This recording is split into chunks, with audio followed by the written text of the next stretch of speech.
Gotham by Gaslight has been a fave of mine for years and recently got into the comics for it thanks to the advertisement for the new expanded universe that they are doing with the comics that is being promoted through the Absolute series. So shout out to the Absolute series, the fucking goated that they have, right? But we will get into the new comics in a minute. But holy shit, I didn't realize the Gotham by Gaslight series was so old, right? Holy shit. Following the story with Jack the Ripper, they had the Man of Tomorrow storyline, which was really fucking interesting too. Not as interesting as Jack the Ripper, but interesting. As well as the short story, story connected with Gotham by Gaslight, with the events from Absolute Crisis on Infinite Earths, bringing the Earth 1 heroes to Earth 19 due to some bullshit, and looking for it's not Captain Atom. It's not. It's I forget his name. He also has Atom in his name. We'll get to it. I'll think about it again.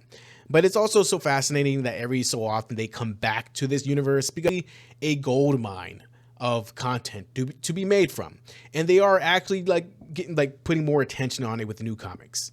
The original story with Jack the Ripper being a good bit different than the animated movie I'm more accustomed to was a pleasant surprise, as well as the Man of Tomorrow storyline, which also reveals to me that he actually has a fucking love interest. Julie Madison, she knows, she finds out at the end of the the Man of Tomorrow storyline that he is Batman. And Bruce actually marries her in this universe, which is really nice to see. I'm not going to lie. The storyline, like I said, with the Absolute Crisis events with Donna Troy, Jason Todd, Kyle Rayner, and they get thrown into this universe and they find Batman and Blue Beetle, who later join them to fight vampires. I guess.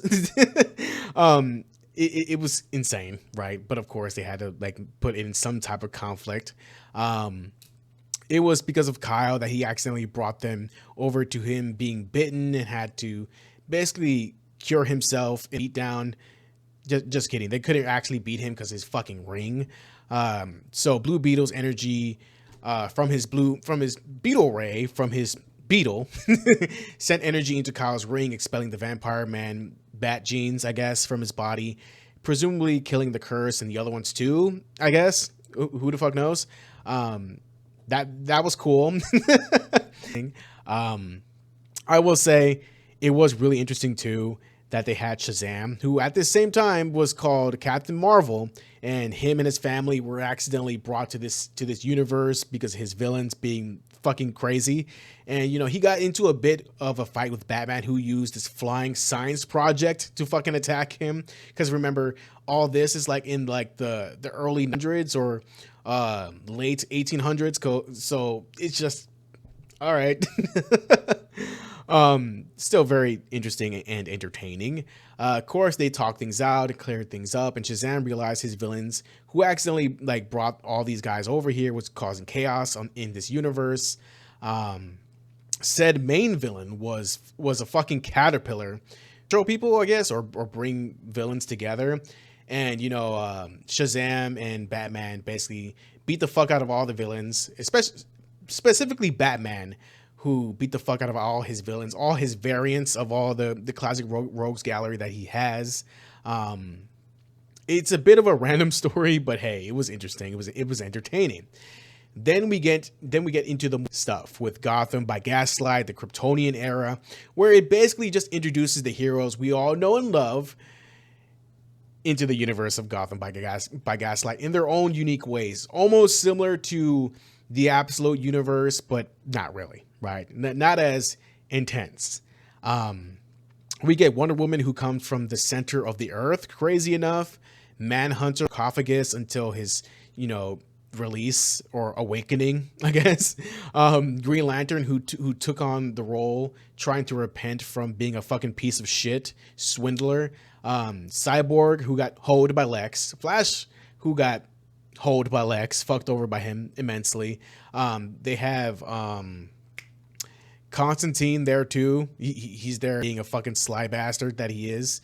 And Superman, who as Clark Kent is just a sheriff of a town But Goofy is all fuck, right? He reminds me of Vash the Stampede from Trigun. That's how he handles everything, which is interesting and funny and entertaining.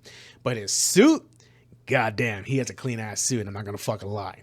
They all essentially come together in the same place, but it's not until it's like Justice League comic do they actually start interacting more. And some fighting is happening here and there because they all are trying to figure out who each other are, and you know, it just basically just comes to the consensus that they are all on the same side. Just for them to basically corner Batman, who's just again some normal fucking guy, to sort of be open to talking because he is surrounded by superpowered people. And that is where the comic series is at now. And I gotta say, I am vibing with everything here, especially the character designs. They look fucking dope. Superman's, again, I fucking love his character design. It's great. What I want to see is the Flash in action and see how he works in this comic. Cyborg was just, I guess, with, you know, late 1800s, like tech, I guess. You know, I guess everyone here doesn't fuck with Kryptonians or, you know, Krypton for that matter. Or maybe it's just like another situation where Krypton are the bad guys, or, you know, there's a deeper truth happening here. But, you know, it's just insane. Like, I'll say Wonder Woman's like outfit, great, very classic looking. I'm not gonna lie. I fuck with it, but not as much as I fuck with Superman's. I just think it's fucking clean. I'm not gonna lie. I keep talking about it. His shit is kind of clean. I'm not gonna lie. But, like Lex, I can't speak. Lex here is a goddamn piece of shit, and I fucking love it. The Amazon lore and how they descended down into the pit to surface, mainly due to the Kryptonians, is fucking nuts. I do want to know what the fuck the Kryptonians are doing here. Like, what's the lore going on here? How did they apparently destroy John's world or whatever the fuck? What is the overarching story that is going to be told here? Right, because it's insane. Because we have Superman here. I don't know if he knows the full truth or whatever, or like they're trying to do like James Gunn's modern day Superman, where he doesn't know the full extent of what's going on here, and he was just a baby that didn't know anything. It just so much crazy shit, right? I think it's absolutely worth it to keep an eye on these comics because they show us some real interesting interpretations of our favorite DC characters in their own Victorian era twist to them. And it's pretty goddamn cool. I'm not gonna lie. Like, so tell me what you guys think of the Gotham by Gaslight comics, about its continuation into expanding the world and the lore and the universe. Let me know in the comments below, and thank you so much for watching. Subscribe for more.